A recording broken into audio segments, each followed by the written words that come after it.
of pilgrims made their way to St. Peter's Square today for the canonization of Mother Teresa. Pope Francis declaring her a saint after a lifetime devoted to the poor.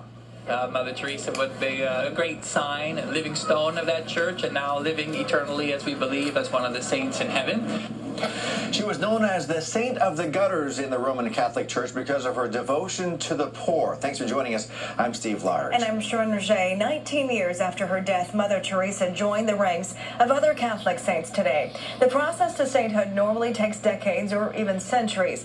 Seth Doen shows us the ceremony at the Vatican.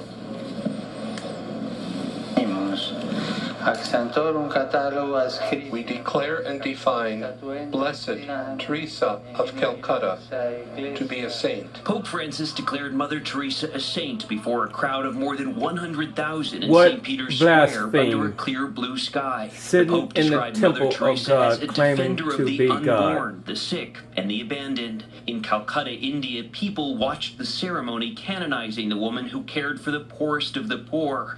Others gathered around her tomb, adored with a single and her photo. Today may be the official recognition on the part of the church, but among the faithful, they say it only confirms what they already believe. When you think of Mother Teresa, what comes to mind?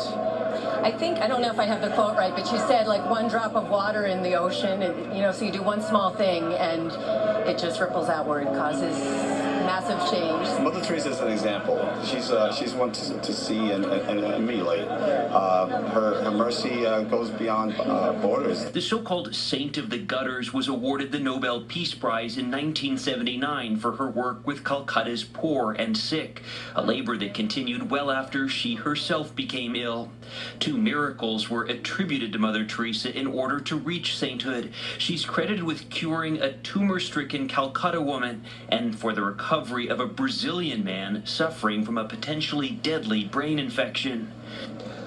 And the canonization is being celebrated around the Sacramento area as well. CBS 13's Denise Wong is at the Cathedral of the Blessed Sacrament, where a celebration took place there at today's service. Hundreds came to this morning's special 11 o'clock Mass here. In fact, this place was almost filled to capacity inside. People of all ages wanted to be a part of the celebration honoring the woman who dedicated her life to the poor. Parishioners and church officials told us they'd been looking forward to this for a long time. It's a blessing to be here. I've been following St. Teresa now almost all my life. And to me, she's a real example of doing the works of mercy daily. For the church and for Christ who dwells in the church, Mother Teresa would be a great sign, a living stone of that church, and now living eternally, as we believe, as one of the saints in heaven.